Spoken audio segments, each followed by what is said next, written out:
And here we go, boys and girls. Happy 2023. You're listening to this edition of Butch on Sports. Simply Butch is here, and as always, thanks for tuning in. And again, wishing you all a very happy holiday and, yes, a happy new year. And may things this new year come up bright and flourish for you here. That's the good thing I can say about this here for everybody. Hope everything is good, if not better, or best for your 2023 year. Let's get to some goodies here with the Detroit Lions and some other sports news that, yes, you can't get enough of. Here I go. Yesterday was a great afternoon to be a Lions fan. I have not seen this influx of happy joys coming out of Ford Field in a very long time, but I did. The Detroit Lions wish the Ford Field faithful a very happy new year on Sunday. They beat the crap out of the Chicago Bears by a final score of 41-10.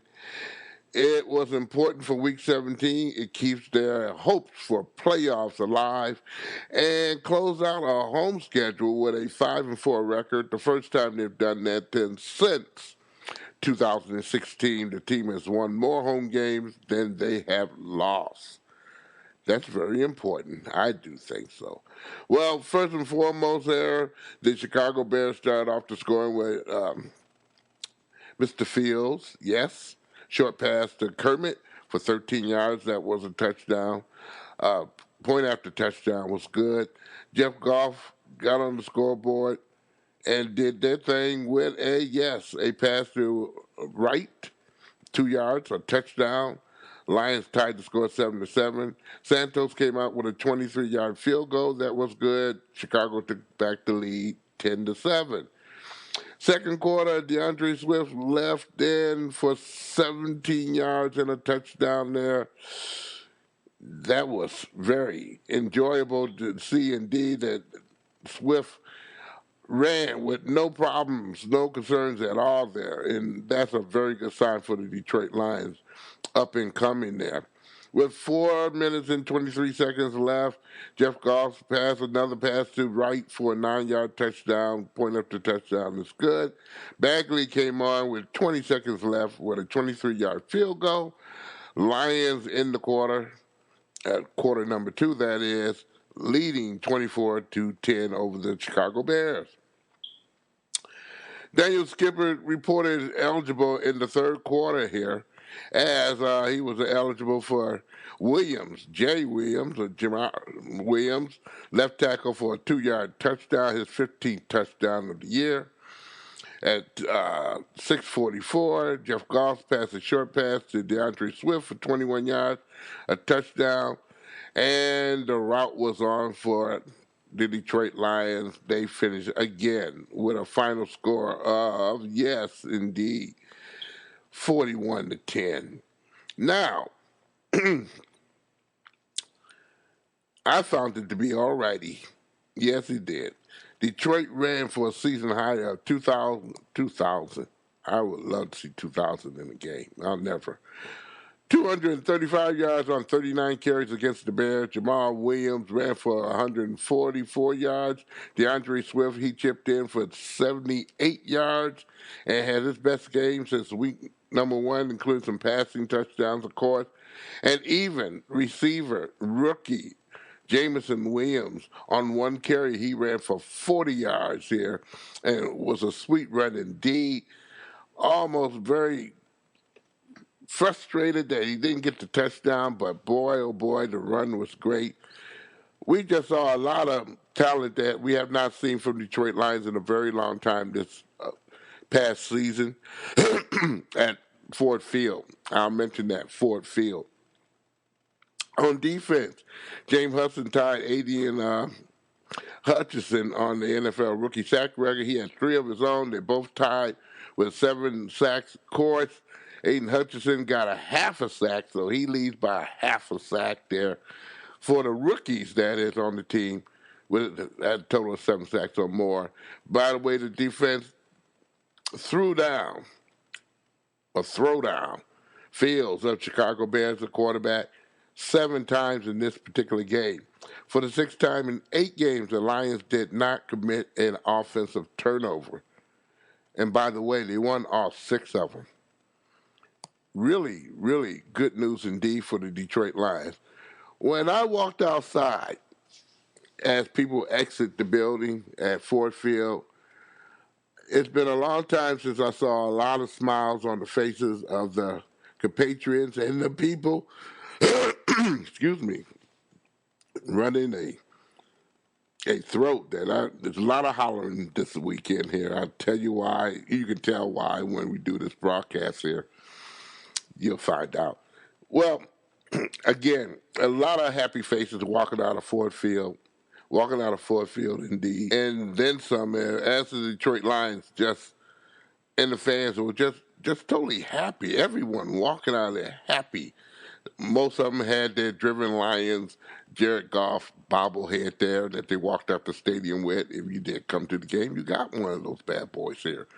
And then some, and trade with your friends. It was fun to see that. It was happy to see people talking playoff. It was happy to see those cameras from the local stations and then some around the state of Michigan talking to fans, talking about playoff. Is the route finished for the Detroit Lions? Indeed not. The Lions got some great news that really they had not received since maybe Thanksgiving, okay, when they were on national television against the Buffalo Bills and almost won that game there. Of course, we could talk past, and we'll do that maybe next week after the season's over. If it's not over for the Detroit Lions, we'll prolong it. But Campbell, after the game, and yes, this afternoon, said he would treat this game as a win-win either way. Either we're playing to get in the playoffs or we're going to be playing to be a spoiler.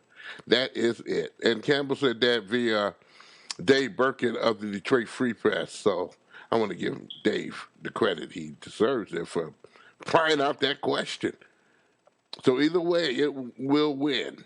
That's what Campbell added. He feels that the Lions earned the right to play on prime time, and I will go through that little collage of information in a second there. But again, the Detroit Lions can win their faith. I will repeat this probably several times on Wednesday.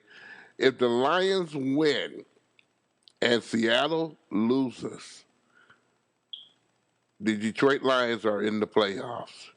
If the Seattle Seahawks win, the Detroit Lions are out the playoffs. They're eliminated. However, if the Detroit Lions win against Green Bay, regardless of Seattle, then Green Bay is not in the playoffs. Plain and simple. Now, if Green Bay win, regardless of the Lions or Seattle, Green Bay will go to the playoffs. Yes, I will repeat this on Wednesday, but hey, it's up to you. I'm quite sure you'll read about it all weekend long or all week long. In the meanwhile, a lot of scheduling has been changed for national television and whatnot there. The Jacksonville Jaguars will host the Tennessee Titans on Saturday night to conclude a doubleheader game. The first game, I do believe, is the Chiefs and the the Las Vegas Raiders. That'll be the first game in the afternoon and late evening. Yes, you'll see Jacksonville will host against Tennessee there. The winner of that game in the AFC South will earn a spot in the playoffs, where the victor will host the wild card weekend, regardless of that record. That's in week number 18, boys and girls. So, yes, that schedule on Saturday will be Kansas City against Las Vegas, Tennessee at Jacksonville. That'll be on ESPN, ABC, ESPN2, the ESPN Deportes. You'll get your whiff on national television as well as the cable there. Yes, The last game of the season has already been decided, and the Detroit Lions and the Green Bay Packers will meet on Sunday Night Football on NBC. Again, if the Detroit Lions win, and they'll know in that afternoon about Seattle's game that they play, and I think they're playing the Jets. I'll give you all the information Wednesday on the Wednesday show there. We'll know. Okay, we will know before the Lions will know before they kick off at that point in time if Seattle lost or won. Now, if they win, they can stop Green Bay from going to the playoffs by beating Green Bay on their turf in Green Bay, and that'll be done. Again, the Lions feel is a win-win situation for them. They can be the winners and go to the playoffs, or they can be the spoilers and keep Green Bay from going to. So there you have it, boys and girls. A smorgasbord of football that you can't get enough of. I'm quite sure we're going to talk a little bit more about the Lions and their quest to get in the playoffs with a little help if somebody beats Seattle and they do their job and beat Green Bay. Art McNally, if you have not heard of this particular individual, he was an official that was highly, highly respected in the National Football League and came the first on the field official to be inducted in the Pro Football Hall of Fame. It was a well deserved honor. McNally shaped the NFL and its officials to be somewhat very credible and very knowledgeable. McNally, he died at the age of 97 this past weekend.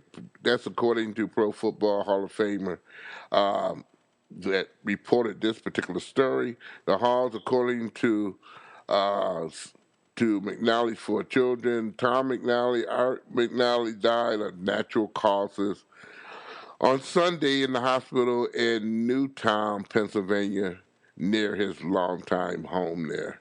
Art Minelli dead at the age of 97 years old by natural causes. He will be very well respected on the job he's done in shaping officials in the National Football League, and then some. He had a lot of doggone when it came down to the National Football League and how officials do their business, especially when the merger came. He was very instrumental in merging those officials to come on board with the changes and also the merging of how things are done when the AFC and the NFC got together there.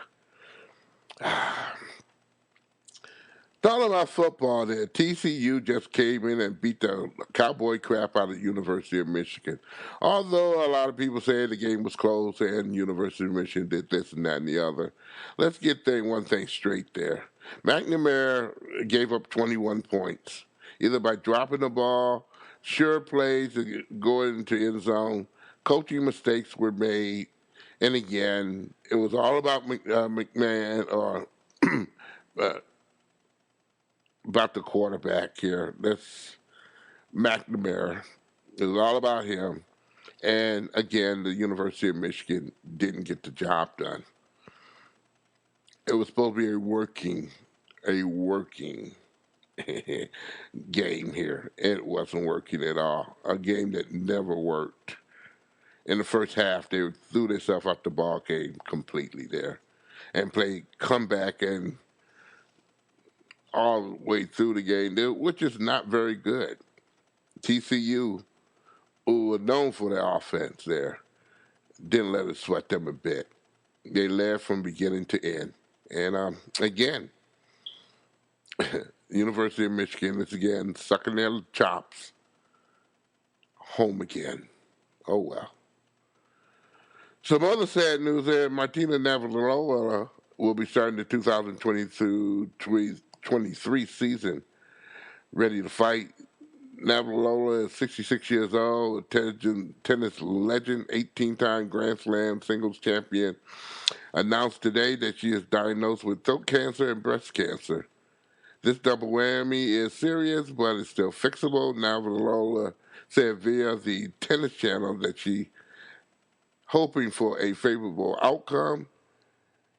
it's going to stink for a while, but she have the courage to fight, and to all I have got, and she's going to give it with all the fight she has got there. That's what her statement was on the Tennis Channel, which I was pleasure to believe watched this afternoon,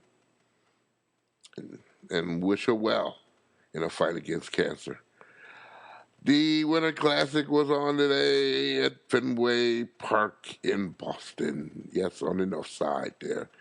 And Pittsburgh was winning the game until the third period, and then Boston came back with 2 goals in the third and beat Pittsburgh by a final score of 2-1.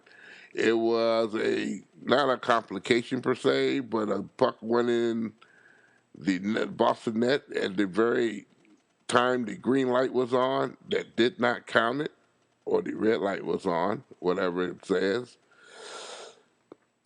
Goal did not count. Again, Boston wins there. I've always thought the Winter Classic should be something that I think each and every team should be able to experience an outdoor game in their own backyard at least once or twice a year.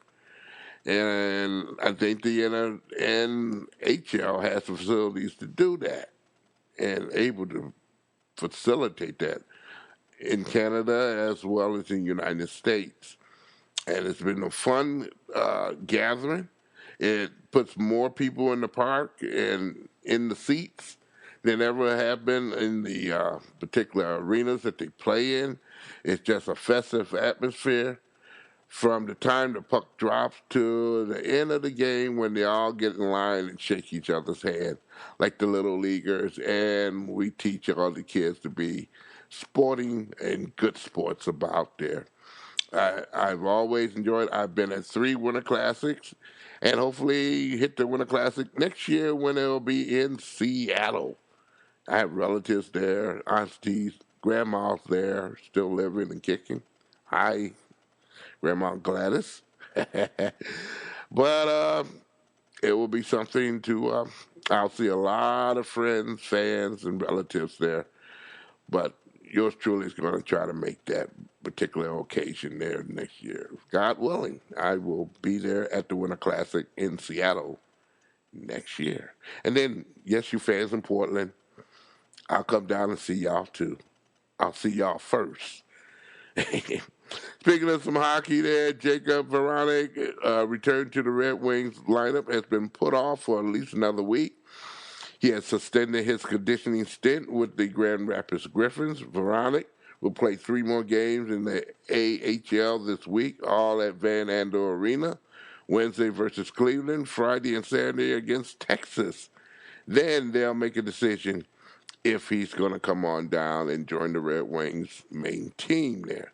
In the meanwhile, the Red Wings will be not playing until Wednesday evening when they take on the New Jersey Devils at LCA, which is Little Caesars Arena, at 7 p.m. The Pistons are on the board there. They'll be playing tonight. The Portland Trail Blazers are set and make their 2023 Canada debut tonight at the Mata Center. And again, against the Detroit Pistons. They're 18 and 17, the Blazers, I would say. But they have been in a funk their last 7 games. They have lost 5 of them 7 games there.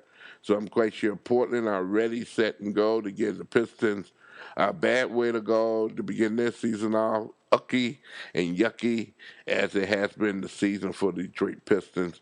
By the way, the Detroit Pistons has the best bench in all of the National Basketball Association. I looked that up today. The best bench in scoring.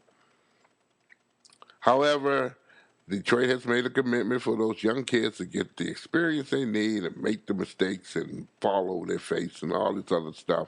So again, wins and losses mean nothing to the Detroit Pistons. Because you would have had those people, the best people on the doggone bench, start, and those young kids will be coming off the bench. But again, that's not my philosophy. That's the coaching staff, general managers, and all the other stuff with the Detroit Pistons. I have nothing to do with that. In the meanwhile, the Pistons have the worst record of all teams in the NBA. Makes sense, don't it? Hmm? Hmm? Hmm? The best bench in the NBA and the worst record in the NBA. How about that? With that saying, here, I'm going to end another edition of Butch on Sports here. This special Monday that we wasn't on yesterday because there was so much going on, on Sunday, and didn't want to miss a doggone drop of it there. And rather than just put cookie cut things together, we go ahead and I'm glad I waited around here. The Detroit Lions will be on Sunday Night Football, the last game of the season. I can't wait. I can't wait and see it there. So we will be back on Wednesday, and I'll make several announcements on some good things that's happening with Butch on Sports. Not only radio wise, but yes, television wise there. So I'm anxious to get that information to you, but I want to be accurate with every doggone bit of it. So let's just sit back and relax and stuff there until Wednesday, and you get another edition of Butch on Sports. Butch on Sports is a presentation of Oma Darling Productions. Yes, always. And you can check Butch on Sports on Facebook. Always on Facebook. Butch on Sports on Facebook, or go to Butch Davis on Facebook. You'll catch either one. Go to the homepage at podomatic.com. Just type in SIMPLYBUTCHTOO.podomatic.com. You can also catch up the Game Sports Show .podbean.com for Butch on Sports there. And we'll get, again, some further results on those particulars on Wednesday, officially there. Uh, I like to be truthful with my fans, and you all been very loyal. And thank you, everyone, for the holiday greetings, as well as the New Year's greetings, and all the little pictures you sent, and a nice little comment. I didn't get one bad comment this year. That was a good one. But I'm very grateful, very grateful to give you some more sports news. Yes, you can't get enough of. For that, I am done here. Again, Butch on Sports is a presentation of Oh My Darling Productions. Check me out on Wednesday and tell your friends about Butch on Sports. Yes, we'll be back on Wednesday.